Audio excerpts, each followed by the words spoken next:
ये देखते हुए कि कमरे में मौजूद हर कोई सिमरन को गुस्से भरी नजरों से देख रहा था, सिमरन ने अपनी पीठ सीधी की और खुद भी सबकी आंखों में घूर कर देखने लग गई। ऐसा करते वक्त उसके चेहरे पर वही घातक मुस्कान मौजूद थी जिसके लिए वो जानी जाती थी।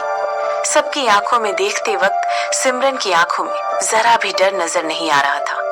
बहुत साल पहले इसी कपूर फैमिली ने सिमरन के सबसे बुरे वक्त में उसका साथ छोड़ दिया था। फिर भी सिमरन ये सब कुछ जानबूझकर नहीं कर रही थी, या कर रही थी?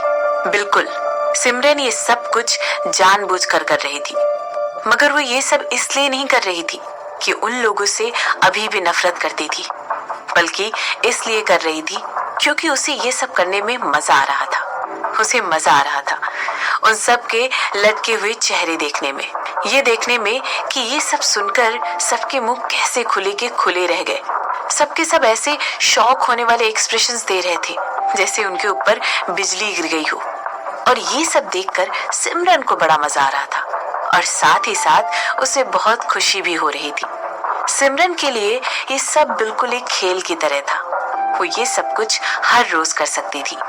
लगभग 6 सालों तक सिमरन को अपने चेहरे पर मुखौटा लगाने की आदत थी। वो अपने अंदर अपनी सारी भावनाओं को दबा कर रखती थी और सिचुएशन के हिसाब से रिएक्ट करती थी। चाहे कितने भी बुरे हालात हो, सिमरन हर हालात का सामना मुस्कुरा कर करती थी और वहां अपने दिमाग का इस्तेमाल उस मुसीबत को सॉल्व करने में करती थी। इस बात में कोई शक नहीं है कि इसकी वजह उसकी नानी थी, जिन्होंने उस पर बहुत अच्छा प्रभाव डाला था। उन्होंने सिमरन को वो बनाया था जो वो आज बनकर सबके सामने खड़ी थी। और इन हालातों में सिमरन को लगा कि उसके पास और पैसा बनाने का मौका है। सिमरन की नानी ने उसे हमेशा बताया था कि दुश्मन को हराने का सबसे अच्छा तरीका ये है कि दुश्मन को ऐसा लगना चाहिए कि उसने तुम्हें हरा दिया है और दुश्मन तुम्हारे सामने अपने हथियार डाल दे। इसके लिए तुम्हें दुश्मन को दिखाना पड़ेगा कि उसे तुमसे कोई खतरा नहीं है, बल्कि तुमसे ज्यादा बेवकूफ और अनुभवहीन और कोई है ही नहीं। हो सकता है इससे सामने वाला अपना आपा खो दे और गुस्से में आग बबूला हो जाए, लेकिन असल बात तो ये है कि जब लोग गुस्से में आग बबूला होते हैं तभी उनके सोचने समझने की शक्ति खत्म हो जाती है। लंदन में सिमरन ने जिन भी बिजनेसमैन के साथ जो भी डील्स की, वो सभी उसने बड़ी सूझबूझ के साथ की थी। इन सब के पीछे ना तो सिमरन का काइंड बिहेवियर था, ना ही उसका देखने का तरीका, और ना ही उसके वर्ड्स इतने प्रभावशाली थे कि सामने वाले को आसानी से इम्प्रेस कर सके। लेकिन हाँ, इन सब से भी ज्यादा खतरनाक चीज जो सिमरन के पास थी वो थी उसकी मुस्कुराहट। सिमरन को बाहर से जानने वाले हर किसी इंसान को यही लगता था कि सिमरन की मुस्कान को देखकर भला कोई गुस्सा कैसे हो सकता है। लेकिन अगर एक दिन उन्हें खुद सिमरन की ये मुस्कान देखने का मौका मिलेगा तो वो खुद ब खुद समझ जाएंगे। अब क्योंकि आपके पास इतना पैसा नहीं है, यहाँ रुककर टाइम वेस्ट करने का कोई मतलब ही नहीं है, सिमरन ने अपनी बात को आगे बढ़ाते हुए कहा। ऐसा लग रहा था कि सिमरन के ऐसा कहते ही हर कोई अपने सपने से जाग गया हो। सिमरन, मुझे अच्छी तरह पता है कि किसी तरह तुम बहुत बड़े बिजनेस का हिस्सा बन गई हो।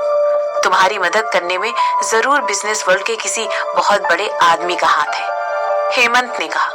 जब हेमंत के बॉडीगार्ड ने हेमंत को बताया कि वो सिमरन ही औरत है जिसने उस दिन दुकान पर उस छोटे से डोनट के लिए एक भारी रकम मांगी थी, तभी हेमंत समझ गया कि सिमरन के सर पर बिजनेस की दुनिया के किसी बेताज बादशाह का हाथ है। सिमरन का बदला हुआ मिजाज देखकर हेमंत को अपने शक पर यकीन हो रहा था। तो सिमरन ने कहा, बिजनेस की दुनिया में लगभग सभी लोग रायचंद परिवार को जानते हैं। मुझे यकीन है कि मैं आसानी से उस कंपनी को दिवालिया कर सकता हूँ जिसके साथ तुम काम कर रही हो, हेमंत ने बड़े यकीन के साथ कहा। अब क्योंकि सिमरन ने समझदारी से काम लेना बंद कर दिया था, हेमंत के पास उसे धमकाने के अलावा और कोई रास्ता नहीं बचा था। ये तुम किस बारे में बात कर रहे हो? रिद्धिमा ने पूछा। मुझे लगता है यहाँ पर मौजूद सभी लोगों को इस सीक्रेट के बारे में पता होना जरूरी है। दरअसल सिमरन किसी बड़े बिजनेसमैन के साथ काम कर रही है तुम्हें याद है वो औरत जिसने अपना डोनट 1 लाख रुपए में बेचने की बात की थी? जब रिद्धिमा ने हाँ में सर हिलाया तब हेमंत ने उसे बताया वो औरत और कोई नहीं बल्कि सिमरन ही थी। वहां पर मौजूद किसी को भी इस बात पर विश्वास ही नहीं हुआ। सभी के चेहरे की हवाइयां उड़ गई थी क्योंकि रिद्धिमा प्रेग्नेंट थी, इसलिए हर कोई उसकी छोटी से छोटी ख्वाहिश का ख्याल रख रहा था। रिद्धिमा को बिल्कुल एक बच्चे की तरह बहलाया जा रहा था, मगर 2 दिन पहले रिद्धिमा ने उस औरत के लिए हंगामा मचाकर रखा हुआ था जिसने उसकी बेइज्जती की थी। रिद्धिमा ने अपने पिता से उस औरत के बारे में पता लगाने के लिए कहा था। यहाँ तक कि रिद्धिमा से उस औरत के बारे में जानने के बाद हर कोई उस बात पर नाराज था, लेकिन किसने सोचा था कि वो औरत सिमरन निकलेगी? ओके, तो तुम अब धमकाने पर आ गए हो, सिमरन ने दांत दिखाकर हंसते हुए कहा। तो फिर तो मुझे तुम्हारी मेरी कंपनी को कांटेक्ट करके अपने निकलने का वेट करना होगा, है ना मिस्टर रायचंद? सिमरन ने जवाब में कहा। तो अभी के लिए मैं जा रही हूँ, मेरा कोई मूड नहीं है तुम लोगों के साथ अपना और टाइम वेस्ट करने का। आखिरकार मुझे किसी ऐसे को भी तो ढूंढना है जिससे मैं शादी कर सकूं और दादाजी की शर्त पूरी कर सकूं, जिससे मुझे दादाजी की आधी प्रॉपर्टी मिल जाए। सिमरन अपनी जगह से उठी, उसने एक बार सबकी तरफ देखा और कहा, आप सबसे मिलकर अच्छा लगा, उम्मीद करती हूँ आप सबसे फिर कभी मुलाकात ना हो। इसके बाद सिमरन ने एक नखरीली मुस्कान के साथ सबको देखा और कपूर फैमिली को गुस्से में ही छोड़कर वहां से चली गई। सिमरन को जाते हुए देखकर ऐसा लग रहा था जैसे अभी अभी सब लोग नींद से जागे हैं। सिमरन के जाते ही सब लोग एक दूसरे की तरफ देखने लगे और इंतजार करने लगे कि कौन पहले बोलेगा। सिमरन वहां से इतनी जल्दी में निकल गई कि किसी को कुछ कहने का और सिमरन को रोकने का मौका ही नहीं मिला। जो कुछ भी हुआ था उसे देखकर हर कोई हैरान था। सिमरन ने वापस आकर न केवल अपने जिंदा होने का सबूत दिया, बल्कि उसने ऐसा दिखाया जैसे वही उस जगह की मालकिन है। सिमरन की वजह से वहां मौजूद सभी लोगों को उसकी मौजूदगी खल रही थी। सिमरन को इतने सालों बाद देखने पर किसी को यकीन नहीं हो रहा था कि वो इतनी बदल गई थी। मैं चाहता हूँ कि तुम एक औरत के बारे में सारी जानकारी निकाल कर दो। उस औरत का नाम है सिमरन कपूर, वो मुंबई से है। हाँ ठीक है, हेमंत ने अपने दांत पीसते हुए एक फोन कॉल पर कहा। हेमंत ने अपने सेक्रेटरी को कॉल लगाया था। सिमरन की हिम्मत कैसे हुई कि वो उससे चैलेंज करे? जैसे ही सिमरन कपूर मेंशन से बाहर निकली, उसने तुरंत अपने महंगे और ब्रांडेड शर्ट्स निकाले और पहन लिए। इसके बाद वो अपनी ऑडी में बैठने के लिए आगे बढ़ गई। चलो यहाँ से, सिमरन ने सीट बेल्ट पहनते हुए कहा। लेकिन हमें कहाँ जाना है मैम? शिफाली ने जवाब में पूछा। आज मैं बहुत खुश हूँ, चलो कुछ अच्छा खाने के लिए चलते हैं, सिमरन ने अपना टैबलेट चेक करते हुए कहा। और हाँ, एक और बात, मैं चाहती हूँ कि तुम मिस्टर शशांक वर्मा को, जो कि वर्मा इंडस्ट्रीज के मालिक हैं, उन्हें कॉल करके उनके साथ मेरी मीटिंग फिक्स करवा दो। उनसे कह देना ये कपूर इंटरप्राइजेस के बारे में है।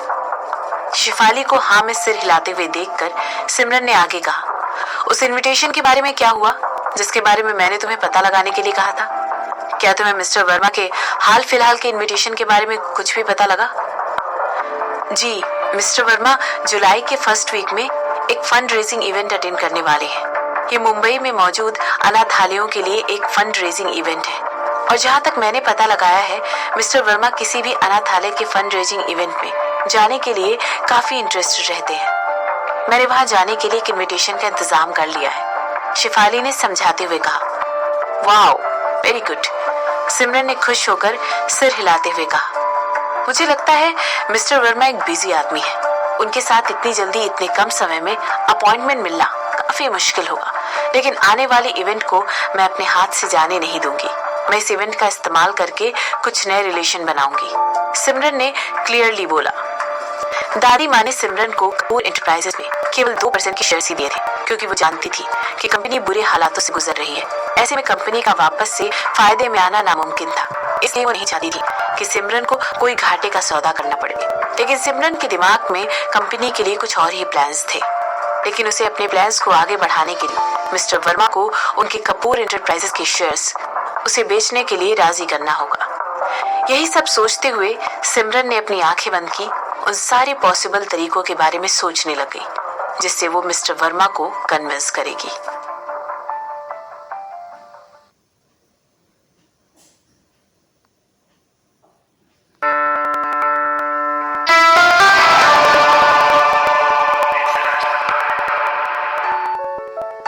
यहाँ सिमरन उन सारे तरीकों के बारे में सोच रही थी जिनको अपनाकर वो शशांक वर्मा से मिलेगी, और वहां शशांक के मिजाज ही बदले हुए थे।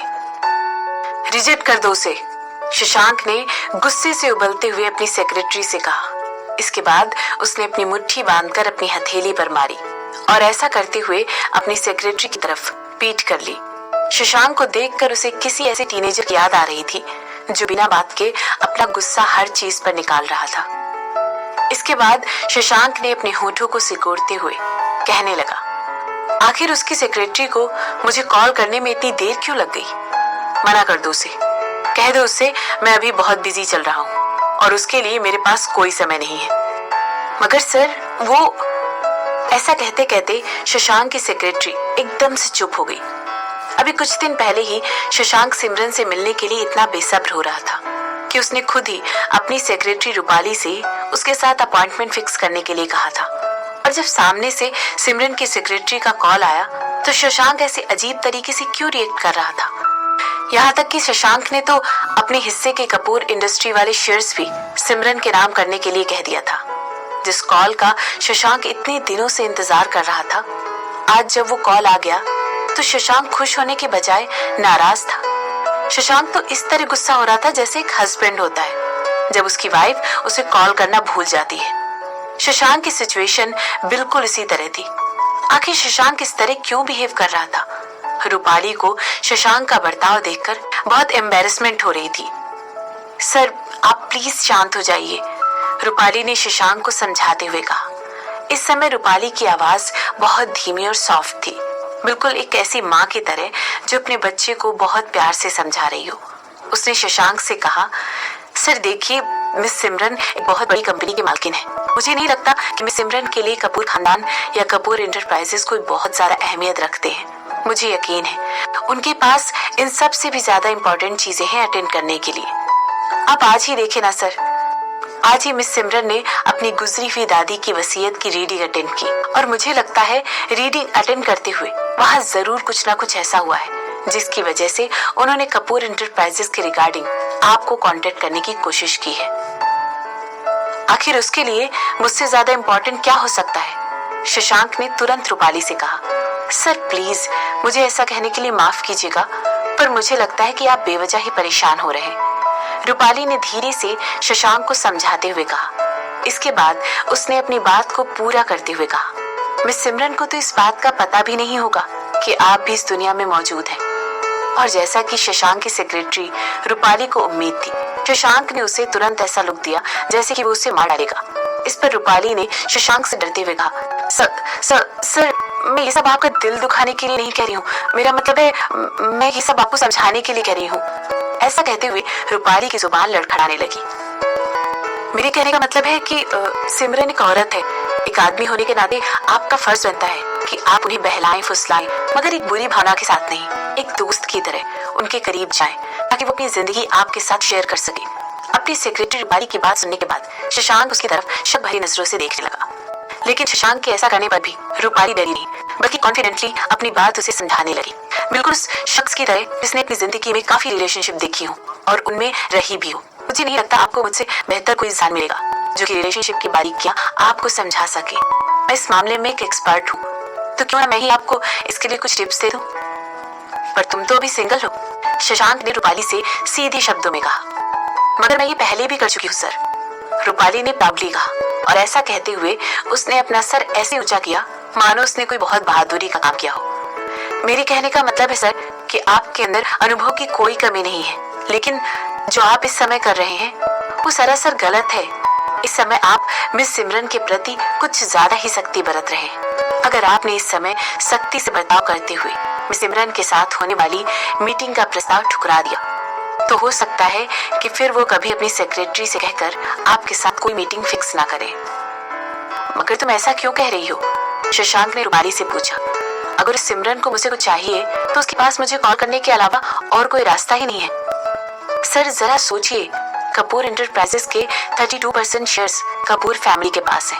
इसके बाद आपके पास सबसे ज्यादा शेयर्स हैं जो कि 25% है। अगर मिस सिमरन चाहें तो वो बाकी छोटी छोटी शेयर होल्डर्स के पास जाकर उनसे उनके शेयर्स खरीद कर मार्केट में कपूर इंटरप्राइजेस की सबसे बड़ी शेयर होल्डर बन सकती है।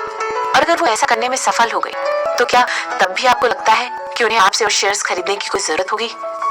इसके बाद रूपाली ने अपनी बात को आगे बढ़ाते हुए कहा, वैसे भी मिस सिमरन के मार्केट में बहुत अच्छी रेपुटेशन और रुतबा है और हाल फिलहाल के कपूर इंटरप्राइजेस के हाल देखते हुए मुझे यकीन है कि वो सारे छोटे शेयर होल्डर्स बड़ी आसानी से मिस सिमरन को अपने अपने शेयर्स दे देंगे। और अगर इस हालत में भी अगर उन्हें अपने शेयर्स के सही दाम मिल जाते हैं तो इससे अच्छी बात उनके लिए और क्या होगी? मुझे नहीं लगता कि वो लोग इसके लिए जरा भी झिझकेंगे। अपनी बात कहने के बाद रूपाली बड़े ध्यान से शशांक की तरफ देखने लगी। वो देख रही थी कि उसकी बात कहने के बाद शशांक के एक्सप्रेशंस में क्या चेंज आता है। रूपाली ने देखा कि जैसे ही उसकी बात खत्म हुई शशांक एकदम शांत हो गया।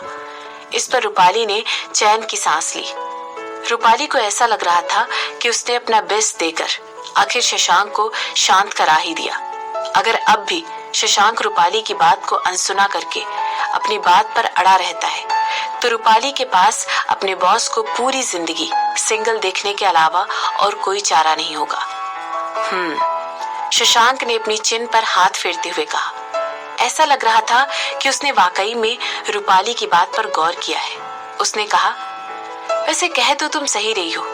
ठीक है, एक काम करो, उसे बता दो कि मैं आज रात उससे डिनर के लिए मिलना चाहता हूँ। मगर सर आपकी तो एक और मीटिंग।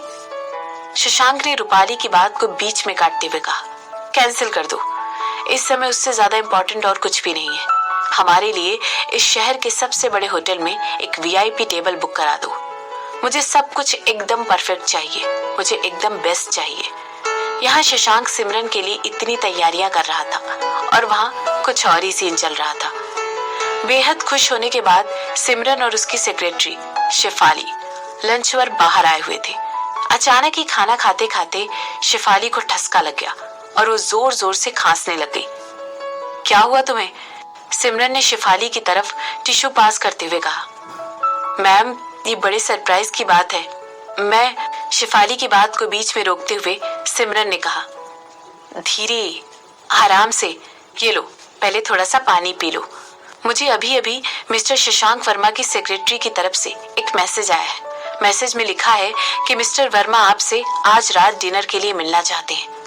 वो आपसे शेफाली ने अपने फोन में स्क्रॉल करते हुए नीचे की तरफ जाते हुए कहा, हाँ, वो आपसे होटल रेडिसन ब्लू में आज शाम 7 बजे मिलने वाले हैं। उन्होंने आपके लिए एक वीआईपी टेबल पहले से ही बुक करा दी है। वहां पर आप दोनों के अलावा और कोई नहीं होगा। इतनी जल्दी? सिमरन ने मुस्कुराते हुए कहा और इसके बाद बड़े ही सलीके से नैपकिन से अपना मुंह पोंछने लगी। हो सकता है कि हमारी किस्मत अच्छी थी कि वो आज फ्री थे, शेफाली ने जोर से बोलते हुए कहा। और हो सकता है उन्हें पता चला हो कि आप मिस सिमरन कपूर गिल इंडस्ट्रीज की मालकिन शहर में आई हुई हैं। वैसे भी जो भी आपका नाम सुनता है वो तुरंत ही आपके साथ मीटिंग फिक्स करने के लिए सोचता है। सिमरन ने शेफाली की बात सुन ली पर कोई जवाब नहीं दिया। इसके बाद वो कुछ सोचते हुए अपने वाटर बॉटल से पानी की घूंट भरने लग गई। जितना कि शशांक वर्मा के बारे में मार्केट में खबर फैली हुई है, वो ऐसे इंसान तो नहीं है जो किसी के लिए भी किसी भी वक्त हाजिर हो जाए, और वो भी इतने कम समय में। इसके अलावा सिमरन को डाउट हुआ कि क्या वाकई में सिमरन का स्टेटस इतना बड़ा था कि मिस्टर वर्मा जैसा बड़ा आदमी अपनी सेक्रेटरी से कहकर इतनी जल्दी मीटिंग फिक्स करवा दे। एक और बात मैम, मुझे सिक्योरिटी एजेंसी से भी कॉल आया था। उन्होंने कहा है कि वो लोग उसे जल्दी हमारे पास भेज देंगे। तो मैं सोच रही थी कि क्या हुआ बताओ ना। सिमरन ने शेफाली से कहा, मैं दरअसल सोच रही थी, बल्कि मैं आपसे पूछना चाहती हूँ कि क्या आपको रेस्टोरेंट तक ड्रॉप करके कार वहीं छोड़कर अपना भी एक काम निपटा लूं? आप तो जानती हैं कि मैं जोधपुर से हूँ, तो जैसे ही मेरी माँ को पता चला कि मैं यहाँ पर किसी काम से आई हुई हूँ, वो तुरंत ही मुझसे मिलने के लिए जिद करने लगी। तो मैं अपनी माँ से मिलने जा रही हूँ और उनके साथ कुछ समय बिताना चाहती हूँ। शेफाली ने एक सांस में बिना रुके सिमरन से कह दिया। ठीक है, चली जाओ, मुझे कोई प्रॉब्लम नहीं है, लेकिन हाँ, जाने से पहले सिक्योरिटी एजेंसी को मेरी लोकेशन जरूर समझा देना, जिससे कि वो लोग नए ड्राइवर को सीधे रेस्टोरेंट भेज सके। सिमरन ने शेफाली से कहा और इसके बाद उसने वेटर को इशारा करते हुए बिल लाने के लिए कहा। सिमरन को जरा भी अंदाजा नहीं था कि मिस्टर शशांक वर्मा दिखते कैसे हैं। उसने उनके बारे में काफी अफवाहें सुन रखी थी। मार्केट में खबर थी कि शशांक वर्मा एक बहुत यंग से आदमी का नाम है, जो कि अभी 30 साल की उम्र के आसपास ही है और कुंवारा है। इसके अलावा कई मैगजीन्स ने यहाँ तक कहा था कि वो एक शानदार हैंडसम अल्फा मेल है। यही सब सोचते हुए सिमरन ने डिसाइड किया कि आज शाम के डिनर के लिए वो बहुत अच्छे से तैयार होगी। आखिरकार आज की मीटिंग का मकसद ही मिस्टर शशांक वर्मा को इम्प्रेस करना था। उसे किसी भी तरह मिस्टर वर्मा को कन्विंस करना था कि वो अपने कपूर इंडस्ट्रीज के सारे शेयर्स सिमरन के नाम कर दे। और हो सकता है कि अच्छा फर्स्ट इम्प्रेशन बनाने के बाद बातों का रुख सिमरन के फेवर में मुड़ जाए। तो भैया लोग कमेंट आ रहा है ना, जिससे पोल से लाई है, वो वाला तार यहाँ लाएगा नहीं। कौन सा?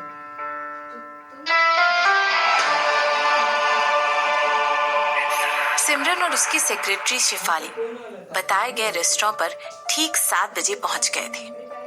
सिमरन को वहां छोड़कर, जैसा कि शिफाली ने कहा था, वो अपनी माँ से मिलने के लिए निकल गई। थोड़ी ही देर में वहां पर शशांक की सेक्रेटरी रूपाली भी पहुंच गई। काफी देर होने के बाद जब सिमरन ने रूपाली से शशांक के बारे में पूछा तो उसने कहा, मिस कपूर, मुझे यकीन है कि मिस्टर शशांक वर्मा भी रास्ते में ही होंगे। ऐसा कहते हुए रूपाली ने डरते डरते सिमरन की आंखों से आंखें मिलाई। लगभग 20 मिनट गुजर चुके थे और शशांक का कहीं दूर दूर तक अता पता ही नहीं था। रूपाली को बहुत बुरा लग रहा था कि सिमरन को एक वक्त देने के बाद भी शशांक वहां पर टाइम पर नहीं पहुंचा था।